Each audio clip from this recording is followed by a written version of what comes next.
Auzubillahi minasyaitonirrajim. Bismillahirrahmanirrahim. Alhamdulillahirabbil alamin wassalatu wassalamu ala Rasulillah wa ala alihi wasahbihi ajma'in. Alhamdulillah, bersyukur pada Allah Subhanahu wa taala sekali lagi kita pada pagi ini dapat bersama-sama dalam majlis ilmu. Dan hari ini alhamdulillah kita telah memasuki hari yang ke-8 daripada bulan Syaban al-Mubarak. Dan moga-moga Allah Ta'ala akan memberi keberkatan kepada kita pada bulan ini. Dan insya-Allah selepas ni tak lama lagi kita akan bersama-sama insya-Allah memasuki bulan Ramadan Al-Mubarak.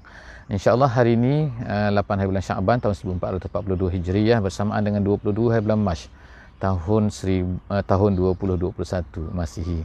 Hari ini insya-Allah moga-moga Allah Taala akan memberkati kepada semua sahabat-sahabat yang dikasihi Allah Subhanahu wa taala. Kita akan bersama-sama di dua surah hari ini. Yang pertama sekali ialah surah Al-Qadar, iaitu daripada ayat 1 sehingga ayat yang ke-5, dan kemudian seterusnya kita akan masuk pula selepas daripada itu kepada surah Al-Bayyinah ya. Surah Al-Bayyinah iaitu daripada ayat 1 sehingga ayat 7. Surah Al-Bayyinah ini mengandungi 8 ayat. Jadi kita akan baca pada hari ini kerana kita mengikut muka surat insya-Allah. Kita muka surat kita hari ini 598. 598. Jadi pada muka surat ini kita hanya akan menghabiskan surah Al-Bayyinah daripada ayat 1 hingga ayat 7 sahaja. Kerana selepas daripada ni iaitu muka surat 599 kita akan ada satu lagi ayat daripada surah Al-Bayyinah, tapi kita tak habiskanlah insya-Allah. Jadi hari ini insya-Allah kita akan tengok apakah yang Allah Subhanahu wa taala nak memberitahu kepada kita melalui muka surat yang akan kita baca pada hari ini, iaitu dalam surah Al-Qadar dan juga surah Al-Bayyinah. Jadi sebagaimana maklumlah surah Al-Qadar ini adalah surah Makkiyah yang masyhurnya, dan juga kemudian tu surah Al-Bayyinah adalah surah Madaniyah. Dan Allah Subhanahu wa taala telah meletakkan surah Al-Qadar ini sebagaimana yang disebutkan oleh setengah daripada ulama mempunyai hikmahnya, iaitu menurut susunannya diletakkan selepas daripada surah Al-Alaq ni. Surah Al-Alaq yang kita baca sebelum daripada ni pada sesi lepas. Surah Al-Alaq ini ialah sebagaimana juga kita sebutkan terbahagi kepada dua bahagian. Part yang pertama iaitu menceritakan turun pada awal-awal ketika Nabi sallallahu alaihi wasallam menjadi nabi, iaitu di Gua Hira.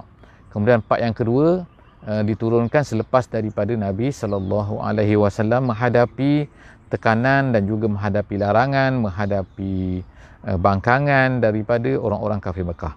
Jadi itu dua part. Jadi kesemuanya menceritakan tentang Al-Quran, iaitu Quran ni awal diturunkan, dan kemudiannya Quran ini akan menjadi bersama-sama dengan baginda Nabi sallallahu alaihi wasallam. Jadi kamu wahai Muhammad jangan takut. Kerana kamu ini bersama dengan Allah Subhanahu wa taala akan mempertahankan kamu. Allah Subhanahu wa taala, kalau mereka ni orang-orang kafir ni mencabar kamu, memperingatkan kamu, menghalang kamu dan sebagainya, maka Allah Subhanahu wa taala ada iaitu bersama dengan kamu, dan jangan hiraukanlah mereka ini. Teruskan perjuangan, teruskan usaha untuk menyampaikan Islam. Surah ini, surah Al-Qadar ini, Allah Subhanahu wa taala nak ceritakan tentang kehebatan Al-Quran tu. Jadi selepas daripada diceritakan Quran itu turun kepada Nabi Muhammad yang permulaannya, kemudiannya kamu terus naklah ceritakan Quran ini. Kemudian Allah Taala sebutkan dalam surah Al-Qadar ini, Allah sebutkan inna anzalnahu fi lailatul qadri. Jadi Allah Subhanahu wa taala sebutkan hu tu maknanya nya. Tetapi Allah Subhanahu wa taala tidak sebutkan Al-Quran, tetapi ianya telah menjadi makruf. Jadi semua orang tahu bahawa hu itu adalah artinya Quran. Kami telah turunkannya, inna anzalnahu.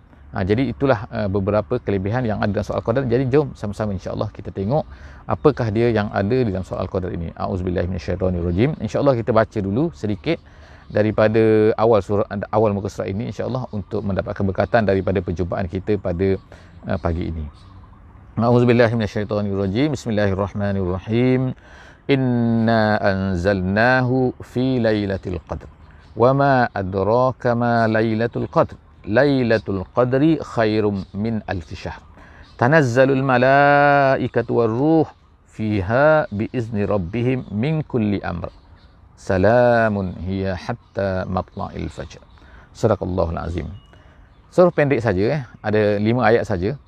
Jadi Allah Subhanahu Wa Taala menamakan, memberi nama kepada surah ini surah Al-Qadar. Sebagaimana yang kita sebutkan sebelum daripada ini, bahawa nama-nama mushaf, nama-nama Quran, nama-nama surah ini sendiri, setengah besar kebanyakan daripada ulama mengatakan bahawa ianya adalah ditetapkan oleh Allah Subhanahu Wa Taala, ianya adalah diberi nama oleh Allah Subhanahu Wa Taala, dan pemilihan ini adalah berdasarkan kepada perkara yang besar yang Allah Subhanahu Wa Taala, maknanya key point yang ada di dalam surah tersebut. Jadi sebagaimana surah ini surah Al-Qadar, namanya Al-Qadar, dalam bahasa Melayu ada Al-Qadar, kadar, Melayu katakan kadar. Jadi kadar apa? Kadar ni ukuran. Ukuran tu apa? Jadi Allah Subhanahu Wa Taala secara keseluruhannya kita mungkin boleh tengok daripada surah ini, iaitu apa? Bahawa ukuran ini sebenarnya ialah pada manusia. Manusia ni mengukur. Manusia ni mengukur 1 kaki 1 inci, mengukur suhu dengan Celsiusnya, dengan Fahrenheitnya, kemudian mengukur cahaya dengan mengukur bunyinya, kan, macam-macam lagi. Jadi semua benda tu ada ukuran dia. Jadi manusia telah mencipta alat-alat untuk mengukur semua tu. Mengukur bunyi, mengukur kelajuan, mengukur besar, mengukur saiz dan sebagainya. Jadi ukuran-ukuran itu kalau mengikut manusia lah, maknanya dia adalah tetap lah, kan. Tetap. Artinya kalau 1 kilo, maknanya dia tu maknanya kurang daripada 2 kilo. Tak kira kilogram ke kilometer ke, kan, tapi yang kalau 2 mesti lebih daripada 1, kalau 10 mesti lebih daripada 1. Begitu jugalah dengan 80 dan sebagainya, kan. Tetapi Allah Subhanahu Wa Taala menceritakan di dalam surah ini bahawa sebenarnya qadar-qadar ni adalah milik Allah Subhanahu Wa Taala. Allah Subhanahu Wa Taala boleh nak ubah, boleh tak menghiraukan ukuran-ukuran ini. Kerana apa, kan? Kerana itu memang milik dia, kan. Itu adalah makhluk. Qadar-qadar itu adalah makhluk. Jadi Allah Subhanahu Wa Taala telah sebutkan di dalam surah ini tentang apa? Tentang malam. Jadi malam ni ada macam-macam, tak sama, kan. Ada malam yang hebat, ada malam yang biasa-biasa. Begitu juga time. Ada waktu. Sebagai contohnya, waktu kita nak berbuka puasa nanti. Disebutkan bahawa itu adalah di antara waktu yang mustajab doa, iaitu bila kita berdoa kepada Allah Subhanahu Wa Taala, time kita nak berbuka puasa, maka itu adalah di antara time yang mustajab. Begitu juga sebagai contohnya waktu 10 hari bulan Zulhijjah, daripada 1 sampai 10 ialah waktu-waktu yang hebat tu, kan, yang ada kelebihan dia. Begitu juga kemungkinan, bukan kemungkinan, tapi begitu jugalah yang berkaitan dengan tempat. Ada tempat-tempat kalau kita semayang kita dapat 100 kali ganda, 100,000 kali ganda, minta maaf.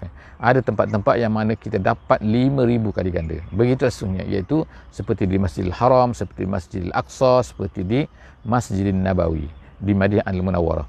Jadi artinya inilah tempat, masa dan segala-galanya ini sebenarnya adalah ditetapkan Allah Ta'ala yang berkuasa ke atasnya. Jadi Allah Ta'ala boleh kurangkan, Allah Ta'ala boleh lebihkan, Allah Ta'ala boleh, semua terpulang kepada Allah Subhanahu Wa Ta'ala. Jadi itu artinya Al-Qadar. Jadi apabila Allah Subhanahu Wa Ta'ala kata sini nak bercerita tentang satu malam, iaitu malam Al-Qadar, Lailatul Qadar. Malam tu Lailah. Jadi kalau malam Lailatul Qadar maknanya 2 kali malam, tapi tak salah insya-Allah. Tak apa, sebut kan. Yang pentingnya malam itu iaitu malam Qadar ini, Allah kata kalau ikut samanya, kiraannya 24 jam juga, kan. Maknanya, minta maaf, maknanya kalau malam tu jatuh matahari sehingga naiknya fajar, itu dipanggil sebagai malam. Seberapa lama masa dia? Kalau kita kata 6 jam, kita kata 12 jam lah, kan. Kalau kita 13 lah. Tapi ada boleh jadi, kenapa boleh jadi tiba-tiba khairum min alfi syahr? Sebagaimana yang disebut, iaitu lebih baik daripada 1000 bulan. 1000 bulan, tuan-tuan. Tuan-tuan yang dikasihi Allah Subhanahu Wa Taala, sahabat-sahabat semua, 1000 bulan. Artinya apa? Lebih daripada 80 tahun. Jadi artinya bagaimana ini boleh berubah ni, kan? Sebab itu semua tak jadi masalah bagi Allah Subhanahu Wa Taala. Kerana Allah Subhanahu Wa Taala ni dia berkuasa, maka dia boleh menentukan malam jadi berkat, jadi hebat, lebih baik, jadi kurang baik dan sebagainya. Itu terpulang kepada Allah Subhanahu Wa Taala. Jadi sekarang ni Allah Taala nak berikan kepada kita satu benda, iaitu yang dinamakan sebagai malam Lailatul Qadar ni, ataupun Lailatul Qadar atau malam Qadar ini dengan kelebihan yang hebat. Kenapa malam Al-Qadar ni jadi hebat? Jadi Allah Taala sebutkan kat sini kerana turunnya Al-Quran. Inna anzalnahu, kami turunkannya. Allah Taala tak sebut dah, kan, nya ni apa, tapi memang ma'ruf, memang tak ada khilaf lagi bahawa ini adalah Quran. Jadi Allah Ta'ala kata bahawa dialah yang menurunkan Quran. Seorang ulama tafsir mengatakan bahawa kehebatan Quran telah disebutkan di dalam surah ini dengan 3 perkara. Yang pertama sekali ialah Allah Subhanahu Wa Taala sendiri mengatakan bahawa dia inna anzalnahu, dia yang menurunkan Quran tu. Maknanya disandarkan kepada Allah Subhanahu Wa Taala. Tu yang pertamalah. Kemudian yang keduanya ialah keduanya dia tidak disebutkan perkataan Quran, tapi hanya disebutkan hu sahaja. Jadi bila disebutkan hu-nya sahaja, tapi tiba-tiba difahami itu secara terusnya difahami bahawa ia adalah Quran, itu menunjukkan satu kehebatan Quran. Kalau kita sebut nama, maknanya orang tu kurang hebat. Tapi bila disebutkannya sahaja, tapi terus direferkan kepada orang tu, maknanya itu menunjukkan kepada kehebatan Al-Quran. Perkara yang ketiga, kerana Allah Subhanahu Wa Taala telah menyebutkan iaitu apa? Iaitu waktu penurunan Al-Quran sendiri mendapat kehebatannya daripada Allah Subhanahu Wa Taala. Allah Taala menjadikan waktu turunnya Quran itu menjadi hebat. Jadi itulah disebutkan kehebatan Qurannya terletak di situ. Jadi itu 3 perkara. Jadi seterusnya Allah Taala sebut selepas daripada itu, wama adraka ma lailatul qadri. Jadi ini pertanyaan sebenarnya bukan tanya tak tahu, ataupun tanya itu sebenarnya adalah untuk dipanggil tafkhin ataupun untuk membesarkan kehebatan Lailatul Qadar tu. Jadi sebab itulah ditanya sebenarnya tu kan. Kamu tahu tak? Kalau just sebut semintas lalu macam tu, kami turunkan Quran pada Lailatul Qadar, kemudian dia tu lebih baik daripada tu. Jadi dia kurang power. Jadi power untuk supaya nak menunjukkan kehebatan Lailatul Qadar ni. Jadi sebab itulah Allah Ta'ala kata, wa ma adraka ma Lailatul Qadar. Bila ada perkataan wa ma adraka ma Lailatul Qadar tu, kamu tahu tak Lailatul Qadar tu apa? Tahu tak? Jadi bila ada persoalan macam tu, itu nak tunjukkan kehebatan Lailatul Qadar tu. Jadi seterusnya Allah Ta'ala kata, kemudian Allah ceritalah Lailatul Qadar itu lebih baik daripada 1000 bulan. Lebih baik daripada 1000 bulan. 1000 bulan, adakah nombor 1000 ni memang maksudnya 1000, ataupun makna 1000 ni ialah dalam bahasa Arab kata litaksir. Taksir ni makna nak menunjukkan banyak, tapi minima dia 1000 dan bahkan dia boleh jadi lebih daripada 1000. Jadi ada 2 pendapat lah ulama dalam isu ni. Pendapat ulama tafsir, yang pertamanya mengatakan bahawa memang nombor tu ialah nombor 80. Khairum min 1000. Nombor tu maknanya 1000. Tapi ada pendapat lain lagi kata tak, 1000 itu adalah menunjukkan apa ni kan, litaksir. 1000 tu ialah bukan nak menunjukkan bahawa 1000, tapi nak menunjukkan banyak. Kalau macam kita lah, kalau kita bercakap kan, jauh sampai 1000. 1000 tu maknanya jauh. Kalau 1000 kilometer, contoh kan, boleh tak kita qasar semayang? Contoh lah kata kan, kalau kata 88 boleh qasar semayang, boleh qasar semayang. Tapi kalau 1000 boleh tak? Boleh lah, ada 1000 kan, maknanya 1000, tapi bukan makna 1000, mungkin kata ribu lah maknanya kan. Jadi maknanya jauh. Jadi itu 2 pendapat ulama tafsir mengatakan apa makna alf situ, iaitu 1000.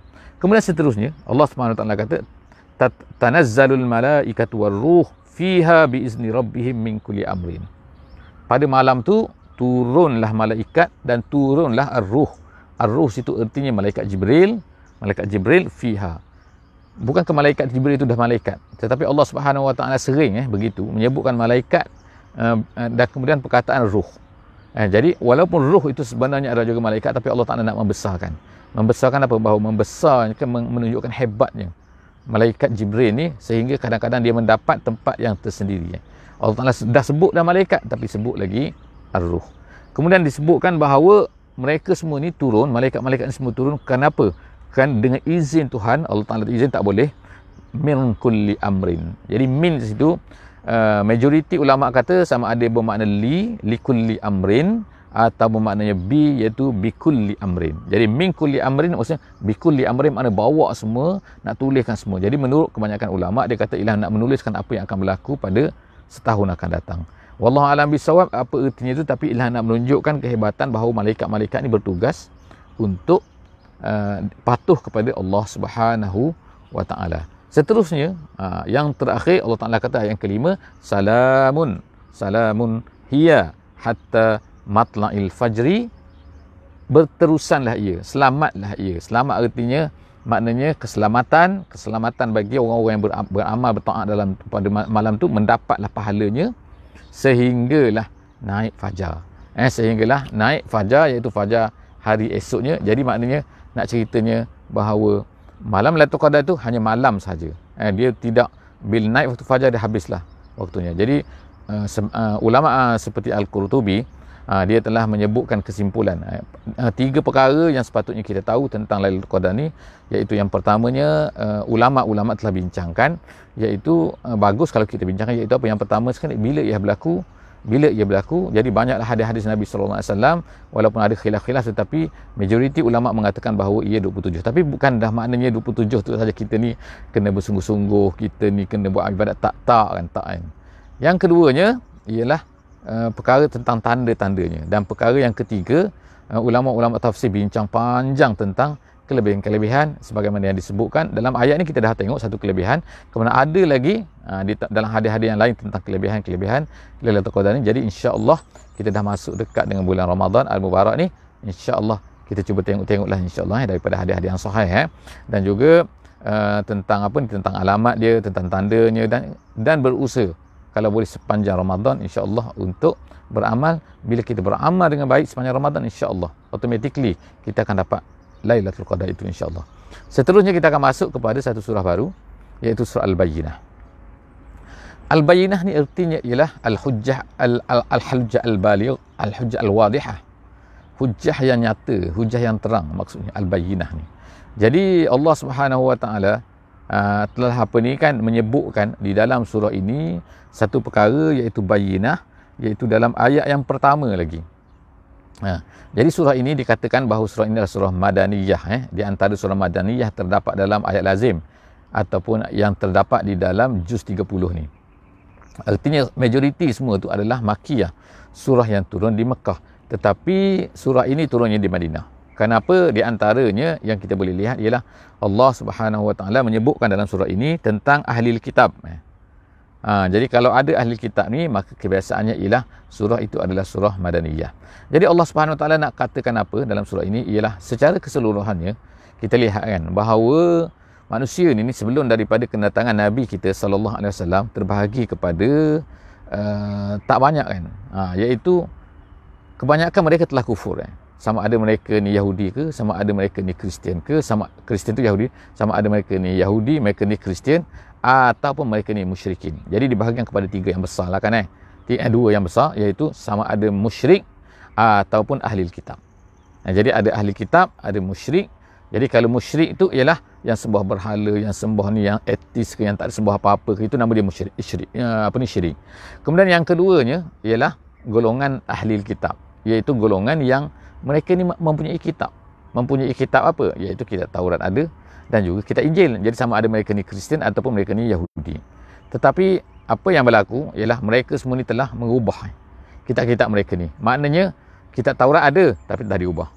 Kitab Injil ada tapi telah diubah. So yang asli dah tak ada lagi. Yang asli betul-betul yang diturunkan kepada Nabi Isa, yang diturunkan kepada Nabi Musa, dah tak ada lah kerana dirubah oleh inilah pendeta-pendeta mereka, ulama-ulama mereka dan sebagainya. Jadi Allah Subhanahu Wa Taala bila utuskan Nabi Muhammad sallallahu alaihi wasallam, diutuskan kepada mereka semua ni. Sama ada kepada musyrik, sama ada kepada orang-orang ahli kitab. Jadi sebelum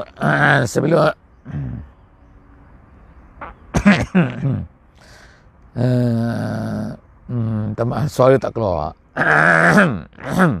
Sebelum daripada kedatangan Nabi Muhammad sallallahu alaihi wasallam ini, maka ahli kitab ke musyrik ke kira tak jelas lah. Tak tahu betul, tak tahu salah kan. Tak ada orang nak menceritakan. Jadi kemudian Allah Taala utuskan apa? Utuskan Nabi Muhammad sallallahu alaihi wasallam. Jadi bila utuskan Nabi Muhammad dengan Al-Qurannya, maka Nabi Muhammad ini adalah menjadi bayyinah. Quran itu adalah menjadi bayyinah. Apa? Bayyinah apa? Iaitu memberi penjelasan, memberi keterangan, memberi hujah bahawa ini adalah betul, ini adalah salah. Apa yang awak semua ni, iaitu orang musyrik ni pegang, apa yang dipegang oleh orang-orang ahli kitab ni, semua tu adalah salah dah. Sekarang kamu semua kena terima Nabi Muhammad sallallahu alaihi wasallam. Jadi Nabi Muhammad ni adalah al-bayyinah. Quran yang turun kepada Nabi kita sallallahu alaihi wasallam tu adalah al-bayyinah. Jadi sepatutnya mereka beriman. kepada apa yang dibawa oleh Nabi Muhammad sallallahu alaihi wasallam. Jadi sebab itulah Allah Taala sebut dalam surah ini, a'udzubillahi minasyaitonirrajim, lam yakunil ladzina kafaru min ahlil kitabi wal musyrikina munfakkina hatta ta'tiyahumul bayyinah. Terus-teruslah dia kata orang kafir itu lam yakunil ladzina kafaru min ahli kitab wal musyrikin munfakkina. Mereka ini berterusan munfakkina ni maknanya zailina. Zailina. Apa ni? Zailina maknanya tidak hilang. Gitu kan. Tidak hilang daripada apa yang mereka berada di atasnya. Maknanya mereka tu tak tinggalkan ajaran sesat mereka tu sehinggalah lam yakunil ladzina kafaru, sehinggalah datang kepada mereka bayinah. Jadi Allah nak ceritakan bahawa bila datang bayinah ni, sekarang ni kamu sekarang ni nak ikut tak nak ikut? Terpulang kepada kamu, sekarang nak ikut tak nak ikut? Jadi siapakah yang dikatakan bayinah tu? Rasulun minallahi yatlu suhufan mutahharah. Rasul yang datang kepada mereka tu, dan yang datang daripada Allah, artinya ialah yang datang membawa hujah-hujah daripada Allah Subhanahu Wa Taala, yatlu suhufan mutahharah, yang membacakan kitab-kitab yang suci. Iaitu kalau Nabi kita SAW membawa Quran lah. Jadi sekarang ini dan Rasul dah datang dah. Kamu nak percaya tak nak percaya lagi? Jadi Allah fiha kutubun qayyimah. Allah Taala kata di dalamnya ada kutubun qayyimah. Qayyimah maknanya mustaqimah. Jadi dalam Quran tu ada maktubun, kata tertulis segala benda yang mana yang betul. Tak ada yang tak betul. Kutubun qayyimah. Fiha kutubun maksudnya maktubun. Jadi wama tafarraqal ladzina utul kitab illa min ba'di ma ja'atuhumul bayyinah. Allah Taala ulang lagi. Orang-orang musyrik, orang-orang ahli kitab ini kemudiannya ini adalah merupakan tasliyah kepada Nabi sallallahu alaihi wasallam, ayat yang keempat ni, iaitu nak memberi khabar gembira kan. Khabar gembira kepada Nabi kita sallallahu alaihi wasallam bahawa orang kafir itu mereka ni tak berpecah, tak terbelah. Wama tafarraqa. Mereka itu tak belah. Tak belah ni belah dua lah kan. Ada yang itu jadi pengikut Nabi kita sallallahu alaihi wasallam dan ada yang terus kekal dan degil nak ikut juga ajaran Kristian mereka, Yahudi mereka tu. Jadi sebab tu, jadi bila Allah Taala cerita benda ni, jadi maknanya wahai Muhammad, jangan kisah sangatlah. Memang mereka ni akan berpecah dua. Tak semua akan ikut kamu tak semua akan ikut Islam jadi ada yang ikut Islam, alhamdulillah. Ada yang terus juga dengan degilnya, dengan juhudnya, dengan Allah Taala sebut juhudnya, dengan degil, dengan egonya kan. Tetap juga mereka tu nak berpegang kepada kitab mereka tu. Jadi Allah Taala kata wa ma tafarraqal ladzina utul kitab illa min ba'di ma ja'atuhumul bayyinah. Min ba'di ma ja'atuhumul bayyinah wa ma umiru illa liya'budullaha mukhlishina lahuddin hunafa. Sedangkan waw ini menurut kebanyakan ulama kata waw itu adalah wawul hal. Wawul hal tu maknanya waw sedangkan gitu. Sedangkan dalam keadaan apa? Sedangkan Nabi Muhammad sallallahu alaihi wasallam ni bukan menyeru kepada benda yang lain. Nabi menyuruh apa? Tak, Nabi menyuruh ya'budullah, liya'budullah, li tu supaya ya'budullah, supaya mereka ni sembah Allah, tak bukan sembah lain ke tak. Bukan bawa kepada sembah syaitan ke sembah berhala, tak. Mereka dah sebelum daripada ni dah sembah Allah dah. Mereka tu ahli kitab kan. Tapi Nabi Muhammad datang untuk mengajak mereka sembah kepada Allah, mukhlishina lahuddin, dan supaya mukhlisin maknanya bersih.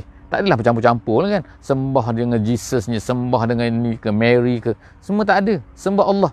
Tapi nak mengajakkan sembah Allah yang esa, yang mukhlisina, bersih, tak nak sembah benda-benda lain lagi. Mukhlisina lahuddin hunafa. Kemudian tu hunafa ni arti apa? Maknanya ikut apa yang telah dibawa oleh Nabi Ibrahim alaihissalam dulu. Hunafa, bersihkan diri, dan juga ikut kepada apa yang akan dibawa oleh Nabi Muhammad apabila dia datang, sebagaimana yang disebutkan di dalam Taurat dan juga dalam Injil. Semua tu dah disebut dah. Tapi mereka tu degil, mereka dah ubah dah kan dan kemudian tu mereka diajak apa? Wa yuqimus solah, ajak dirikan sembahyang, dan kemudian wa yu'tuz zakah. Ada benda lain ke yang pelik-pelik sangat yang menyebabkan mereka ni tak nak ikut? Jadi mereka yang tak nak ikut tu daripada Kristian dan juga Yahudi tu sebenarnya mereka ni degil. Jadi oleh kerana itulah maka jangan sedihlah wahai Muhammad, wa zalika dinul qayyimah. Agama kamu ni, agama yang kamu bawa ni adalah agama yang benar. Kemudian innal ladzina kafaru. Jadi Allah Taala selepas daripada tu isytiharkan orang kafir ni, tak kiralah mereka daripada mana kan, daripada ahli kitab ke, min ahli kitab wal musyrikin, ataupun mereka ni orang musyrik ke, kalaulah mereka ni tak nak beriman, jagakan mereka ni fi nari jahannam khalidina fiha. Mereka akan berada dalam neraka dan mereka akan kekal dalam tu, dalam neraka jahannam dan kekal dalam tu. Jadi Allah Ta'ala dah declare, Allah Ta'ala dah isytiharkan ni. Hai orang kafir semua, kalau mereka kamu ni tak nak beriman kepada apa yang dibawa oleh Nabi Muhammad, sedangkan kitab-kitab kamu dulu memang menyuruh kamu ni ikut Nabi Muhammad SAW, maka tempat kamu adalah di neraka. Jadi Allah isytiharkan. Nak macam mana kan? Dah mereka tak nak ikut kan? Siapa yang tak nak ikut kan? Jadi sebab itulah kita sekarang ni kena apa kan, tanggungjawab kita lah pada hari ni, iaitu kena memberi bayinah. Bayinah ni artinya ialah kena menjelaskan, kena menceritakan dengan jelas, kena menampakkan kan. Bayin ni. Bayinah tu artinya terang, clear, nampak kan. Tak ada lagi selubung-selubung, tak ada bela-bela, tak ada. Semua tu kena nampak. Jadi tugas kita lah untuk menampakkan kepada semua orang, sama ada mereka ni musyrik ataupun mereka ni ahli kitab. Ulaika hum syarrul bariyah. Dahsyat lagi. Allah Ta'ala kata, tak adalah yang melata di atas muka bumi ni, ialah bariyah, manusia yang duduk atas muka bumi ni, tak ada yang lebih jahat lagi daripada orang-orang yang tidak mahu beriman ni. Tak kira mereka ahli kitab ke mereka ni kan. Jadi nampak tak bahawa dahsyatnya hukuman Allah Ta'ala kepada mereka ni. Sebutan Allah, label Allah Ta'ala letakkan kepada mereka ni. Kalaulah orang yang tak nak beriman, mereka adalah syarrul bariyah. Tapi sebaliknya, kalau mereka ni beriman, beramal soleh, innal ladzina amanu wa amilus solihat, beriman, beramal soleh, maka Allah Ta'ala labelkan mereka dengan sebaik-baiknya, iaitu apa? Ulaika hum khairul bariyah. Jadi kita ada dua sekarang ni, syarrul bariyah, sejahat-jahat, dan kemudian khairu, sebaik-baik. Jadi manusia ni sebenarnya yang menentukan mereka baik dan juga jahat ni, syarru dan juga khairu ni ialah pada iman dan juga amal soleh mereka. Kalau mereka tak nak beriman, mereka adalah syarrul bariyah. Kalau mereka ni beriman dan beramal soleh, mereka adalah khairul bariyah. Jadi insya-Allah moga-moga Allah Subhanahu taala akan menjadikan kita ni dari golongan orang-orang yang khairul bariyah dan menjauhkan kita waliyazubillah dari menjadi orang-orang yang syarrul bariyah. Setakat itu saja pagi ni. Insya-Allah jumpa lagi di dalam sesi seterusnya, insya-Allah muka surat 599. Moga-moga kita akan dapat tamatkan insya-Allah mushaf kita, tadabbur mushaf kita ni dalam beberapa hari lagi insya-Allah. Jangan lupa untuk share, jangan lupa untuk like, subscribe dan sebagainya insya-Allah, dan hantar link ini kepada semua sahabat-sahabat kita di mana saja insya-Allah, dalam WhatsApp sahabat-sahabat semua, dalam grup sahabat-sahabat semua, dalam Telegram sahabat-sahabat semua. Insya-Allah moga-moga orang lain dapat manfaat daripada sesi kita pada setiap pagi ini insya-Allah. Wassalamualaikum warahmatullahi wabarakatuh. Bismillahirrahmanirrahim. Wal 'asri innal insana lafi khusr illa allazina amanu wa amilus solihat wa tawasaw bil haqqi wa tawasaw bis sabr.